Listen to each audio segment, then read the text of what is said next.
the studio with a 21st century perspective on history's greatest rock albums. You're welcome. Guitar up. 1, 2, 3. Redbeard here, and today in the studio, it's the 25th anniversary of one of the biggest, most influential albums of the last quarter century. 25 years ago, right after the 1986 release of the third Bon Jovi album called Slippery When Wet, lead singer-songwriter Jon Bon Jovi told me this, and I quote, "Where I lived in Sayreville, New Jersey, it was almost life or death situation. It was either go to work in the DuPont paint factory, join the Navy, or go to Middlesex County College. But all my friends played in bands. So there was that choice you had to make, and when you did, it became either a hobby for fun or you kept going to see what you could get." End quote. Well, 25 years and 120 million fans later, Jon Bon Jovi has never stopped going to see what he could get. And the ignition point for this rocket ride of superstardom was the album Slippery When Wet. Here's Jon Bon Jovi with me in the studio. We were writing quite a bit throughout the Fahrenheit tour and what was to lead up to the Slippery recording. There was no shortage of songs. That much I remember, that whole period of 86 right through New Jersey. And actually, come to think of it, every record, we write a lot of stuff. I had to find subject matter that was going to move the audiences I most preferred to play for. Case in point, You Give Love a Bad Name versus Only Lonely on the second record. You know, I'd broken up with what is now my wife. I was, in the misery, and the teenage angst was now gone. I was in my young 20s, but the girl of my high school dreams had left me, and blah, blah, blah. I really didn't have much to talk about, but what I did have to talk about hurt me deeply. The first #1 single from Slippery When Wet 25 years ago, it remained atop the chart for 8 consecutive weeks. For all these years, I've wondered about the line, "shot through the heart," in the chorus of Bon Jovi's You Give Love a Bad Name, and whether Jon Bon Jovi borrowed from a title that he actually wrote on the first album. Yes. Yes. Yep. Yes. Yep.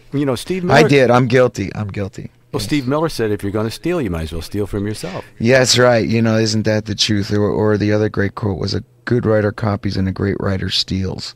And I am certainly guilty in that instance of nicking one right from myself. But the line just needed to be there, no matter how hard I tried to work around it.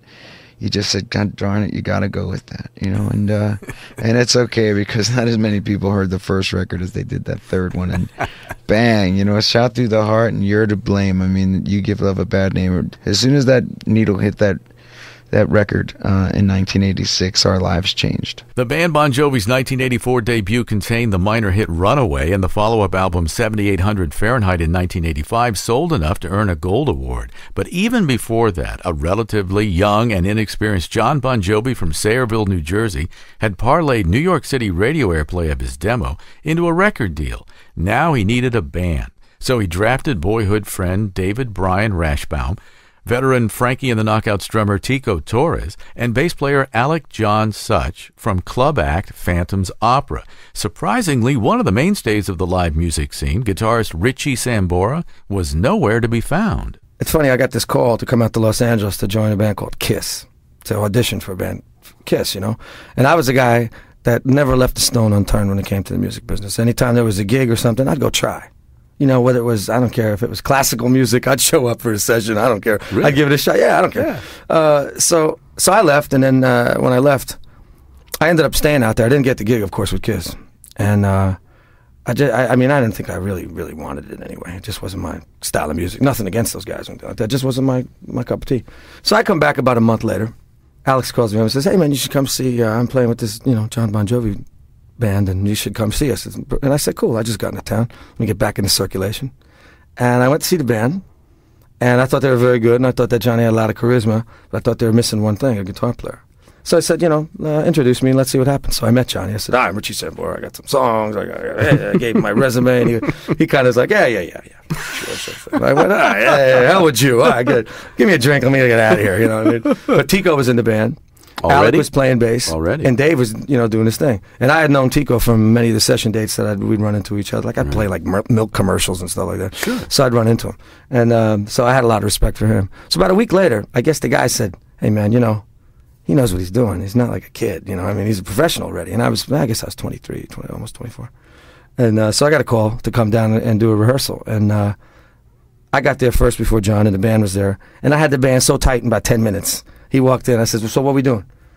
And I had these like 2-3 songs down, and the band was just popping. He walked in and went, yeah, I get it now. All right, let's go to work. And that was it, basically. When did you find out that you could write with John, and that the two of you collaborating seemed to be stronger than either one of you alone? I don't think it was on the first 2 albums for me, but quite frankly, I didn't enjoy either one of those records personally. I was in a much more mature state in my career, I think, than that particular record, and I wasn't even sure if the band was going to survive. Yeah, I mean, there's some bright spots, but to me, it wasn't. I don't think we reached the soul of it. Probably not until Slippery When Wet. That's when I really thought that we probably hit it. John was a little bit closed. I think it took a couple of tours to see, that these guys were going to stick by him and stuff like that, and things like that. And quite frankly, after 7800 Degrees Fahrenheit, I was saying, man, jeez, I wasn't happy with the records we were making. But a lot of other people were, and we toured them so diligently that it was old-time hockey. I think we shoved them down everybody's throats. You know what? It was old-time hockey. It was old-time hockey. It really was. That's really what it was. And we toured the world, and we played with band. Here we are, a bunch of kids singing, "Oi, she's a little runaway." And we're playing in front of like Judas Priest and the Scorpions, and people are chucking things at us. You know what I mean? It was pretty insane. I mean, Tico had to wear like a Yankees batting helmet, in places and stuff. It was nasty, but we learned a lot, and we became a real tight unit. But I think that I mean, John and I had a writing chemistry at that point, but I don't think we really wrote any great songs until Slippery, and that was really when it came through. Coming up next, find out how Bon Jovi updated the urban cowboy concept for the 80s. Follow In the Studio on Facebook and hear more Rockstar interviews at inthestudio.net. I'm Redbeard. You're in the studio with John Bon Jovi and Richie Sambora for the 25th anniversary of the #1 album, Slippery When Wet. Hi, this is Richie Sambora. In the studio. Hi, this is John Bon Jovi of Bon Jovi, and you are in the studio for the anniversary celebration of Slippery When Wet. Thanks, gentlemen. I'm Redbeard. For their 3rd album, John Bon Jovi had called Loverboy's Paul Dean to inquire on their producer and engineer, Canadians Bruce Fairbairn and Bob Rock. Fairbairn's widescreen approach to the band served them particularly well on 2 cinematic songs, Livin' on a Prayer and Wanted Dead or Alive. Here's John Bon Jovi with me in the studio. All of 84 with the first record and all of 85 was spent living out of a suitcase on a bus, traveling anywhere with anyone who would have us play with them. If it wasn't on our own little club or theater shows, we were out opening for the Scorpions or for Rat or for Kiss or for anybody who would take us. So I was on this bus in the middle of the country, a little out of my element, but nonetheless rolling down some endless highway. And I was up at dawn just staring out the window and trying to figure out why I wasn't feeling what I needed to be feeling, really, which was I came from growing up listening to the Giles Band and listening to Southside Johnny, and as an R&B regional successful kind of localized music, if you will, that had nothing to do with what was becoming very popular out of Los Angeles or the bands that we were opening for. I had very little in common with any of them. I was up at dawn staring out this bus window, and the idea just hit me that, it was going to be my road song. It was going to be Turn the Page. It was going to be that kind of this is my story now. And no matter what, they were just, they're pushing you along, making you do something to go out there and get your name known, build a reputation, son, go and get your chops, go and pay your dues. And so, I just sat there and strummed away. And the day that we sat down to write it, we were home. We were in the basement of Richie's mother's house in Woodbridge, New Jersey. And I woke Rich up, and about 1 PM when the sun was warm, we'd get together and sit in that basement and knock one out before dinner. And that was one of those good days where we wrote that and another one. And it was done start to finish in an afternoon, because God knows that the emotion was there for it.